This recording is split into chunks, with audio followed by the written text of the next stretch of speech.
Hi hello ఈరోజు recipe వచ్చేసి సోరకాయ స్వీట్ అన్నమాట. మేమైతే సోరకాయ స్వీట్ అనే అంటాము.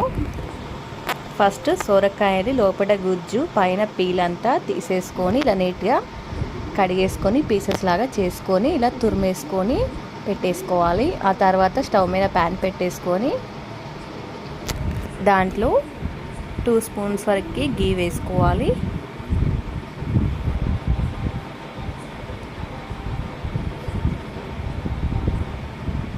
అండ్ తురుముకున్న సోరకాయని వేసేసుకొని పచ్చి వాసన పోయి కమ్మటి వాసన వచ్చేలాగా వేపుకోవాలి. లేదు అంటే టేస్ట్ అంత బాగుండదు.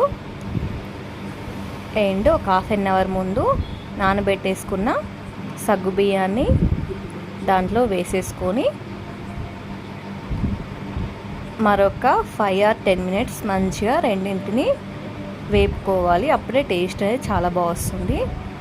దాంట్లోనే 1 గ్లాస్ వరకు వాటర్ వేసి ఒక 2 minutes అలా ఉడకనివ్వాలి. ఇలా ఉడికిపోయాక చిక్కటి పాలు కాచి చల్లార్చుకొని ఒక 2 glasses వరకు వేసేసుకోవాలి. వేసేసుకొని ఒకసారి మొత్తాన్ని కలిపేసుకోండి.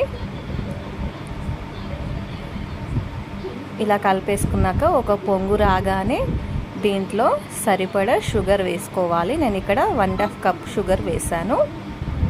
మీ స్వీట్కి తగ్గ మీరు వేసేసుకోవాలి.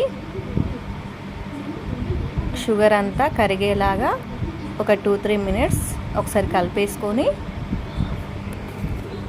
షుగర్ అంతా బాగా కరిగిపోయాక నేను ఇక్కడ వేయించుకున్న డ్రై ఫ్రూట్స్ పొడి ఇలా మిక్సీ పట్టేసుకొని పొడిలాగా చేసేసుకొని దాంట్లో వేసేసుకున్నాను. చిక్కగా వస్తుందన్నమాట. స్వీట్ అనేది టేస్ట్ కూడా చాలా బాగుంటుంది. ఇలా వేసేసుకొని ఒకసారి కలిపేసుకొని గీలో ఫ్రై చేసుకున్న డ్రై ఫ్రూట్స్ వేసేసుకోవడమే. చూడ్డానికి చాలా బాగుంటుంది కదా, తింటే కూడా అంతకన్నా ఎక్కువ టేస్ట్ ఉంటుంది. అంతే అండి, టేస్టీగా సోరకాయ స్వీట్ అయితే రెడీ అయిపోయింది. Thank you.